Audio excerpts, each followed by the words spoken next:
कहाँ भैया घोटे छोटे लाल कौन गा? मैं ए दऊ आया आया आया बैठ बैठ बैठ बैठ। कैसे दऊ का हो गएगा? क्या बताओ भैया, कल बर्थडे पार्टी में रहेगा तो तू ज्यादा लगाता रहे जाने तो शरीर एकदम आलस हो गएगा, एकदम अंदर में कुटकुठा बुखार हमारा समझ नहीं आता भैया। बीपी सीपी सब लो, हाई बजट। बड़ा गंभीर समस्या है दादू। मोर शरीर सफा आलस हो गया भैया, मैं कछुच कर नहीं पाता। तो बस गाड़ी चाबी दे देना, मैं डॉक्टर घर ला रहा था भैया। ए मोर भाई तो टेंशन मत ले रे।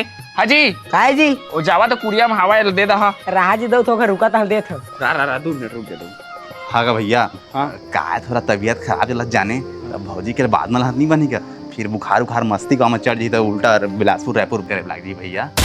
अरे साला कुत्ता, तोर तबीयत खराब नहीं है, तोर नियत खराब है भाई। ये मसाला तुम्हारा कोई गाड़ी नहीं दे मंगू। मारा मारा सारा बेटा उल्टा बढ़िया कहिया तो उल्टा